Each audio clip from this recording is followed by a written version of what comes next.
Arune, Kanyaman, adobong atay ng manok po mga kanyaman ang nailuto ni Kanyaman ngayon.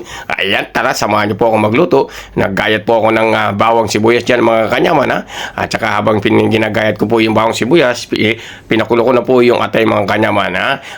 Pagkakulo po ng ating atay, nilagyan na po natin ng mantika yung ating kawali na mas matanda po sa akin. At saka nakaguluhan po natin, sabay na po natin yung magkaibigang walang iwanan, ang bawang sibuyas. Kaya igasa po natin hanggang sa lumabas po yung kanyang aroma. Pagkatapos po noon, ilalagay na po natin yung ating pinakuluang atay mga kanyaman. Yung katulad ng atay ng yung jowang ng iwan sa'yo.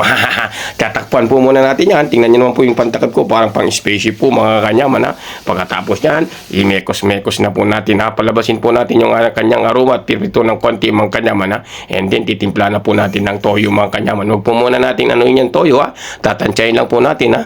Kung kulang pa po, tsaka po natin mag-a-add mga kanyaman yan. Nilagay na po natin yung laurel dyan at saka yung pamintang durog at saka konting oyster sauce po mga kanyaman para kanyaman po ha. And sa puntong-punto kung nandyan pa po kayo mga kanyaman, maraming salamat po sa mga bagong followers ko dyan. Welcome aboard po sa bahay ni Kanyaman ha. Ayan po, magpe-plating na po tayo. Tingnan nyo naman po mga kanyaman ha. Paano hindi ka maglalaway dyan ha? Kahit iniwan ka ng jowa mo mga kanyaman, may atay naman po yan, may puso din po yan mga kanyaman. Ayan na po mga kanyaman. Siyempre, sandukin na natin ha. Nakapag-prepare na po tayo. Tingnan nyo naman po si Kanyaman ha. Gutom na gutom po yan. Meron po tayong orange dyan na nai-prepare at may sabaw po tayo. Tsaka po yung binigay na nasi ayam po ng aking alaga ha. Dinala ko po mga kanyaman. Inuwi ko po para naman po daw may makain ako, sabi ng aking alaga ha. Concern po kay Kanyaman ha.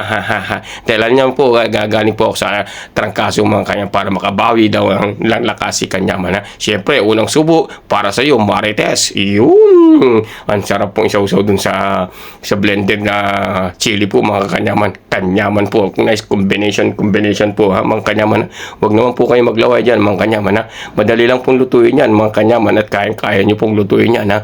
Yung pagkain na ganyan po napakabilis ang pagluto lang po ng mga kanyaman. Napakadali po at napakamura po sa atin mga kanyaman ha. Ayan yung sabaw po yan galing po yan dun sa nasi ayam po natin mga kanyaman ha. Pinainit ko lang po sa microwave mga kanyaman. Sarap po mga kanyaman. Kanyaman.